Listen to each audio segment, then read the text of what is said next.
வெங்கட் பிரபு டைரக்ஷன்ல Thalapathy Vijay, Meenakshi Chaudhary, Sneha, top star Prashanth, Prabhu Deva, mike மோகன் இவங்கெல்லாம் சேர்ந்து நடிச்சிருக்கிற படம் the greatest of all time. Vinayagar Chaturthi வீக்கெண்டுக்கு இந்த படத்தை தியேட்டர்ஸ்ல ரிலீஸ் பண்ணியிருந்தாங்க. ரிலீஸ் ஆன எல்லா ஏரியாக்கள்லையும் இந்த படம் பிளாக் பஸ்டர் ஹிட் ஆகியிருக்கு. கேரளா மற்றும் ஆந்திர பிரதேஷ், தெலுங்கானாவில் மட்டும்தான் இந்த படம் ஃப்ளாப் ஆகியிருக்கு.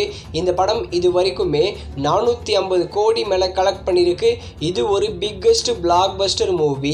இந்த கோட் படத்தோட டிஜிட்டல் ரைட்ஸை நெட்ஃப்ளிக்ஸ் தான் வாங்கியிருக்காங்க. ஃபர்ஸ்ட் என்ன பிளான் பண்ணியிருந்தாங்கன்னா, கோட் படத்தை அக்டோபர் 2nd வீக் ஆயுத பூஜை வீக்கெண்டுக்கு நெட்ஃப்ளிக்ஸில் ப்ரீமியர் பண்ணலான்னு பிளான் பண்ணியிருந்தாங்க. ஆனால் அந்த பிளான்ல இருந்து இப்போ சேஞ்சஸ் நடந்திருக்கு. அதாவது ப்ரீபோன் நடந்திருக்கு. அக்டோபர் 1st வீக்லேயே இந்த கோட் படத்தை ஓடிடியில் ப்ரீமியர் பண்ணுற மாதிரி பிளான் பண்ணியிருக்காங்க.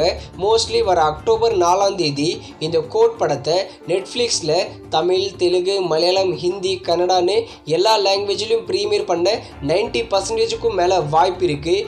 யாரெல்லாம் இந்த கோட் படத்தை நெட்ஃப்ளிக்ஸில் பார்க்க ஈகராக வெயிட் பண்ணுறீங்கன்னு கீழே கமெண்ட் செக்ஷனில் கமெண்ட் பண்ணுங்கள்.